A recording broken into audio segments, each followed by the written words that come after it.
It is Suicide Prevention Month, and this is a great opportunity to revisit some of the questions that a lot of people don't have a person whom they can ask directly about how to help themselves or someone they love who may be at risk for attempting or committing suicide. Hello and welcome to the Dr. Suzette Glasner Podcast. Don't forget to hit like and subscribe to my channel if you want to continue to learn from me. And also, please reach out and send me an email at askdrglasner@gmail.com if you have a question that comes up from one of the topics in my podcast, or if you have a guest or a topic you'd like to suggest. I would love to hear from you as we continue to build our community. First, I'm going to talk a bit about who is at risk for suicide. Second, I want to talk a little bit about the warning signs that you should look out for if you're concerned about someone. And third, I want to talk a little bit about what you can do. So let's just talk first about the risk of suicide. We know that in 2020, suicide was the 9th leading cause of death for people who are aged 10 to 64, and the second leading cause of death for those between the ages of 10 and 14 and 25 to 34. So we know that suicidal behaviors were really accelerated during the COVID-19 pandemic when people were super isolated. There was a big increase in mental health issues, addiction, substance use among people who either had a pre-existing substance use disorder or had developed some new and unhealthy behaviors around substance use in attempts to cope with the loneliness and isolation and all the stress around illness and infection and all that brought with it. We know that suicide normally doesn't have a single cause, but up to 90% of people who completed suicide met the criteria for a psychiatric disorder. And that's mostly mood disorders, substance use disorders, or personality disorders. About 1/2 to 2/3 of all suicides are conducted by people who suffer from mood disorders. And the risk with bipolar disorder is especially high. It is the highest suicide risk of all the mood disorders. And the longer you go without treatment, the higher the risk of suicide. So we also know that suicidal behavior is very problematic for people with what we call co-occurring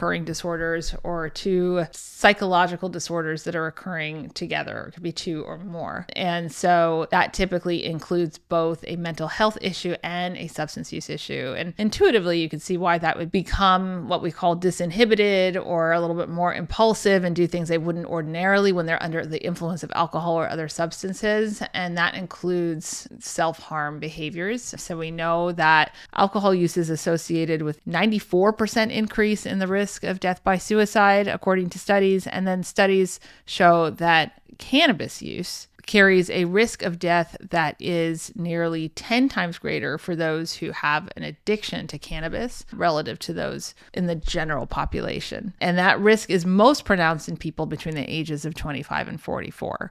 If you're somebody with a mental health disorder, or your loved one is someone with a mental health issue like depression or anxiety or a personality disorder such as borderline personality, and then layered on top of that, they also have a problem related to substance use, they are at higher risk of suicidal behaviors and completion of suicide, and really should have both of the conditions that they are struggling with addressed simultaneously, if possible, in order to improve the likelihood of a good outcome from treatment. So now let's talk a little bit about the warning signs. What are the signs that you should be concerned about somebody having suicidal thoughts or potentially suicidal behaviors? So it has to do with what they're talking about, how they're feeling, and ways that they're changing their behavior. So if they're talking about wanting to die, if they're talking about feeling a very intense sense of guilt or shame, feeling like they're a burden to others, those are indicators of risk or warning signs. If they're expressing that they're feeling empty or hopeless or trapped or feeling as though they don't have a reason to live, if they're extremely sad or more anxious than is typical for them, agitated or even full of rage, if they're experiencing what they describe as unbearable physical or emotional pain, those are all important warning signs to pay attention to. And then if they're showing changes in behavior, that's the other thing to look out for. So if they're making a plan or researching ways to die, if they are withdrawing from friends,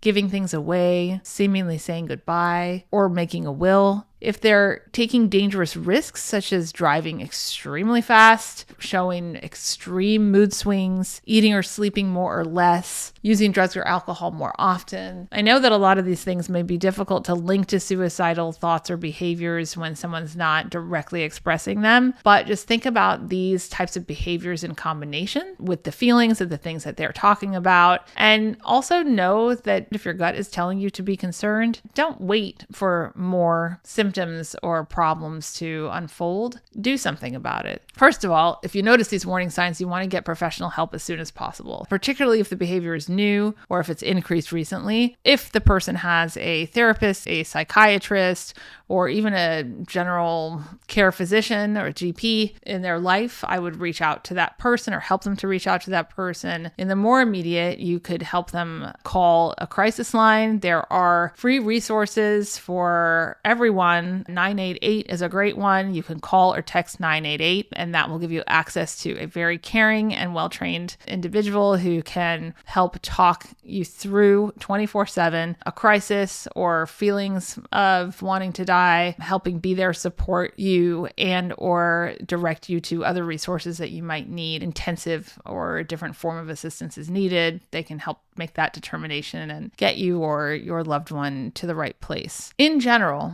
one of the things to keep in mind is that suicide is something that is really scary to talk about. People don't like to talk about it with a loved one when they don't feel like they're necessarily qualified as a mental health professional to do whatever needs to be done. And I think that is one of our shortfalls as a society, is that we're so uncomfortable talking about this that people who are at risk end up feeling like they are not being taken seriously or nobody is listening to them. And that can be very risky. So there have been studies of people who've survived suicide, and a couple of things that you should know. One is that if a person who is feeling suicidal can be prevented from being impulsive and acting immediately, they later feel grateful to be alive. This tends to be fairly fleeting. People have studied those who've survived suicide and found that 70% of them thought about it for less than an hour.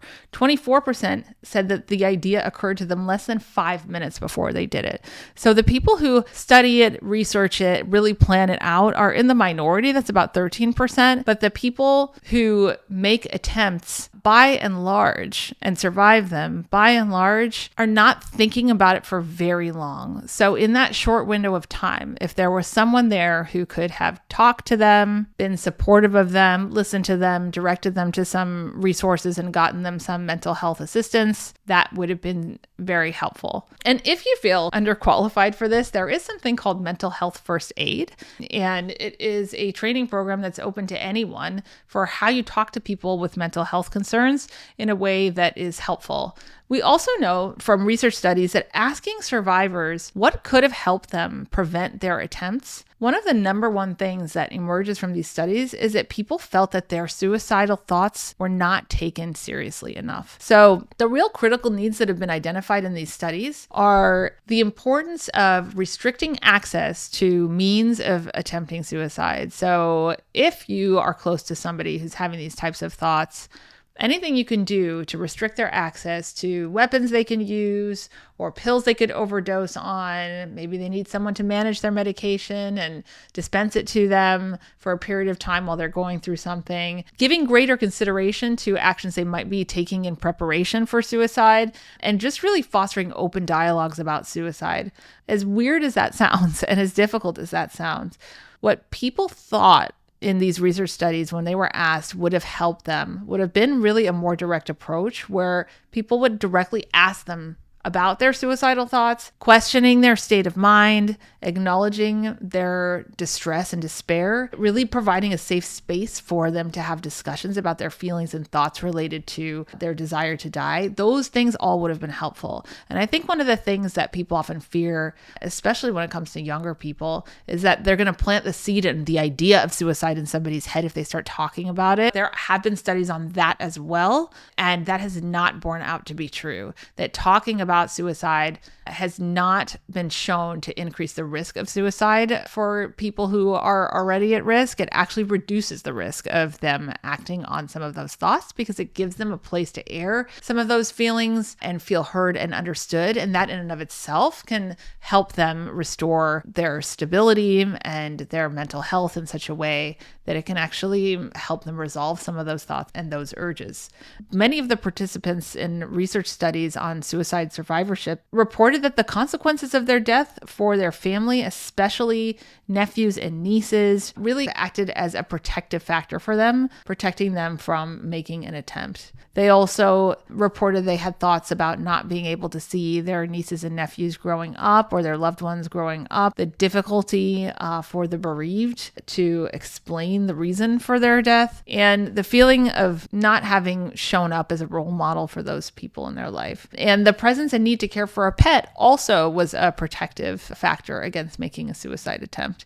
So the capacity to have open conversations about a person's struggle with these types of thoughts can really be helpful to them, to help them process it, to think about the potential impact if they weren't around. It's a difficult thing to talk about. And again, you don't want to go too far outside of your league if you're not a mental health professional, but giving the person a sort of safe space to air some of the thoughts and feelings that are concerning to them, and then gently guiding them to a mental health professional who can have a more in-depth discussion, it could be really helpful. Let me just summarize some of the steps you can take if you love someone who you're worried about. And this is not to replace professional help from a licensed clinician, psychologist, psychiatrist, physician. This is meant to equip you with a framework for being helpful as a bridge to getting that person that professional help that they need. So the first is to ask them if they're thinking about suicide. As weird as that may feel, studies show that asking does not increase suicidal behaviors or thoughts, and it helps build the rapport and trust that will enable that person to feel understood, heard,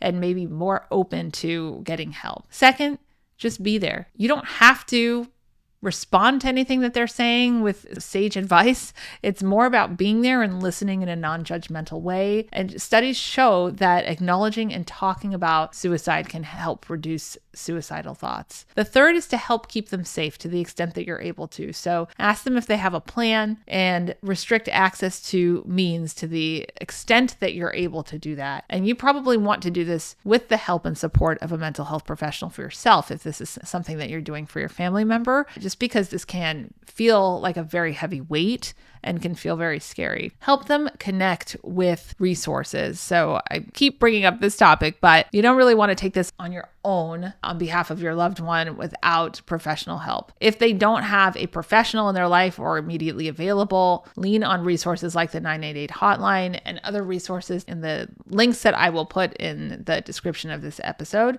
And then finally, following up. So just staying in touch with someone after they've been through a crisis, letting them know, hey, I'm thinking about you. How are you feeling? Is everything okay? Is there anything I can do for you? Studies show that supportive, ongoing contact can be a very important practice in preventing suicide.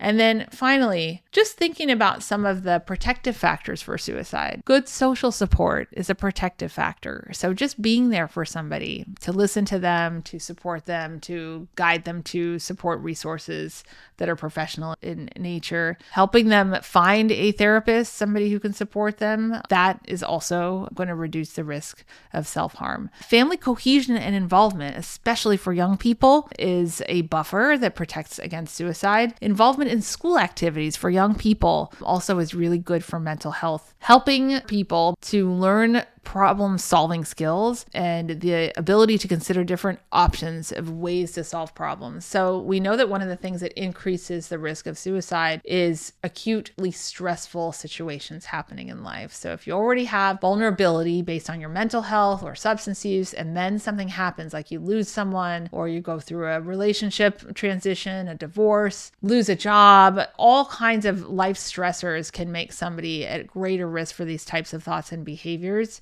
So to the extent that they have really solid problem solving skills and the ability to respond in a resilient way to problems that arise, that will really help equip people in life to kind of deal with the types of hurdles that could rattle them if they aren't really feeling strong in their ability to navigate life's problems. And those are skills that you can learn in therapy. If they don't come naturally to you, that's okay.